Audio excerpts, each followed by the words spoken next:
औरंगजेबाच्या कबरीवरून राज्यात वातावरण तापले। औरंगजेबाची कबर हटवण्याकरता आज राज्यभर आंदोलनं केली जात आहेत। छत्रपती शिवाजी महाराजांच्या जयंतीचा मुहूर्त साधत कबर हटाव मोहीम सुरू झाली आहे। विश्व हिंदू परिषद आणि बजरंग दलाकडून आज राज्यव्यापी आंदोलन केलं जात आहे। औरंगजेबाची कबर न हटवल्यास बाबरी मशिदीप्रमाणे कारसेवा करू असा इशारा सुद्धा देण्यात आला आहे।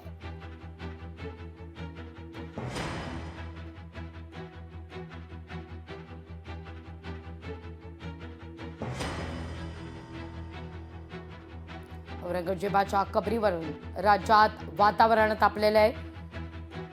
पुणे असू दे किंवा कोल्हापूर, या ठिकाणी आता बजरंग दलाच्या वतीनं आंदोलन केलं जात आहे। विश्व हिंदू परिषद आणि बजरंग दलाच्या वतीनं राज्यातली औरंगजेबाची कबर हटवा ही मागणी आता लावून धरली जाते।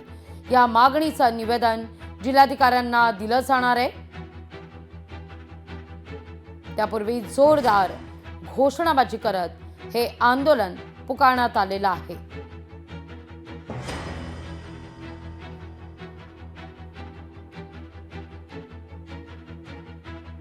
याच पार्श्वभूमीवर राज्यभरात तगडा बंदोबस्त सुद्धा ठेवण्यात आलेला आहे। कोणत्याही प्रकारचा कायदा व सुव्यवस्थेचा प्रश्न निर्माण होणार नाही याची आम्ही खातरजमा करत आहोत। प्रतिबंधात्मक काय काय कारवाई केली आहे त्याबद्दल ज्या वेळेस आम्हाला असे काही विशेष नावं कळाले त्यांना आम्ही प्रोहिबिटरी ऑर्डर्स काढलेले आणि त्या आम्ही सर्व केलेल्या आहे। जिल्ह्याभरात किती बंदोबस्त आहे एकूण सगळा? जिल्ह्याभरात आम्ही जवळपास 550 अधिकारी कर्मचारी जे आहेत ते पूर्ण जिल्ह्यामध्ये लावलेले आहेत, कारण तहसीलच्या ठिकाणी सुद्धा निवेदनं देणार आहेत अशा प्रकारची माहिती होती आणि त्या अनुषंगाने प्रत्येक तहसील कार्यालय, त्याचबरोबर डेप्युटी कलेक्टरचे ऑफिसर्स आणि त्याचबरोबर जे महत्त्वाचे ठिकाणं आहेत कायदा व सुव्यवस्थेच्या अनुषंगाने त्याप्रमाणे तिथं नाकाबंदी त्याचबरोबर बंदोबस्त लावण्यात आलेला आहे। लोकशाही मराठी ऐका, पहा, जागरूक रहा।